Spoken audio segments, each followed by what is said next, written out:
तुलसी जन्मभूमि न्यास के तत्वावधान में विगत और सनातन धर्म परिषद के उसमें विगत 40 वर्षों से तुलसी जन्मभूमि आंदोलन हम लोग कर रहे हैं। इधर बहुत दिनों से प्रयास किया गया तो सफलता मिली, लेकिन पूर्ण रूप में जैसी सफलता चाहिए हम लोग अर्जित नहीं कर सके। विवश होकर के श्री राम जन्मभूमि, कृष्ण जन्मभूमि, काशी विश्वनाथ की परंपरा को देखते हुए कि जब सारा काम न्यायालय ही करता है तो राम जन्मभूमि हो, जब निर्णय उसी से हुआ, तुलसी जन्मभूमि इतने देर से धर्म में लटकी हुई है, इसके लिए भी ये उचित है। इसलिए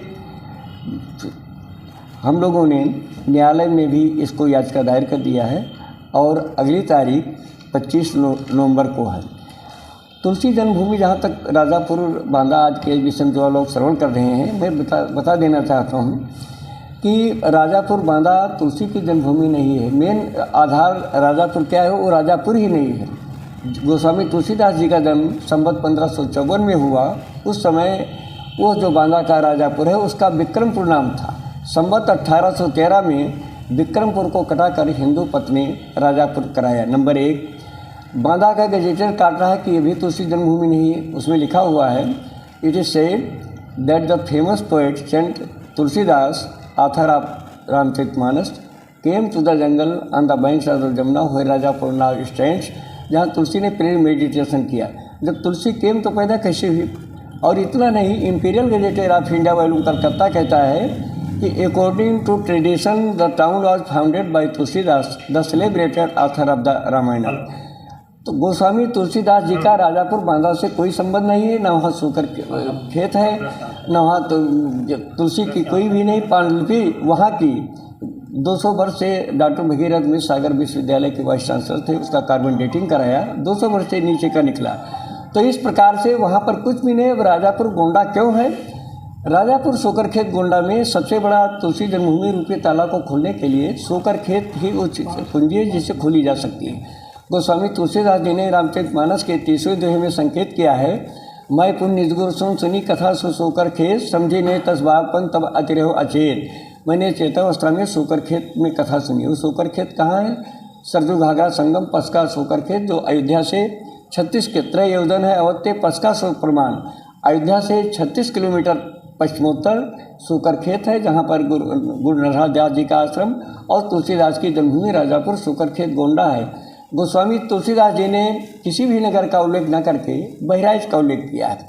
बहराइच के में उन्होंने 4 से 96 छंद दोहावली में संकेत किया है, लही आँख कब आंधरे, बाँध तोद कब लाए, कब कोढ़ी काया लही जग बहराइच जाए। बहराइच में फकरपुर तहसील में हुलसी धाम भिलौरा बासु गोस्वामी तुलसीदास जी का ननिहाल था, ये उन्होंने संकेत किया है। और गोस्वामी तुलसीदास जी ने सबसे बड़ा प्रमाण अपने आत्मकथन में लिखा क्या कि बानर विभीषण की ओर के कनावड़े हैं, सो प्रसंग सुने अंग जरे अनुचर को, राखे रीत अपनी जो हुई सोई कीजे बलि, तुलसी तिहारो घर जायो हो घर को। तुलसी तिहारो जायो घर को डायरेक्ट अध्याय में लक्षण व्यंजना भी नहीं गोस्वामी तुलसीदास जी ने संकेत किया। और गोंडा का जो राजापुर है अयोध्या की 84 कोसी परिक्रमा में बराबर है। और सबसे बड़ा प्रमाण राजस्व रिकॉर्ड, राजस्व रिकॉर्ड में गोस्वामी तुलसीदास जी के पिता आत्माराम दुबे के नाम 45 बीघा जमीन आज भी गोंडा के राजस्व रिकॉर्ड में राजापुर में है।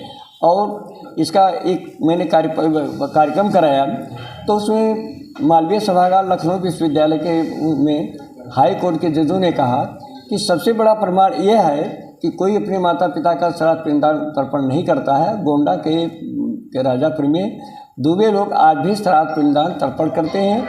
नाहचू की परंपरा कहीं नहीं, केवल नाहचू की परंपरा एकमात्र गोंडा में ही है और अन्य जगह नहीं है। तो जहाँ भी देखिए अवधी भाषा, सूकर खेत और सारे तथ्य ये अपने आप गोंडा में सब पर्याप्त है कि वहाँ का कुआं जो 3000 वर्षों का ईंटा, और बांदा के राजापुर में कुछ भी नहीं, ना वहाँ सोकर खेत है ना वहाँ राजापुर है, वो सारे तथ्य बिल्कुल। ऐसी स्थिति में गोस्वामी तुलसीदास जो रामचरितमानस ऐसा अमर महाकाव्य का पठन करके भारत ही नहीं समग्र विश्व को उपकृत किया, उनकी जन्मभूमि पर उनके स्वरूपानुरूप भव्य निर्माण होना चाहिए।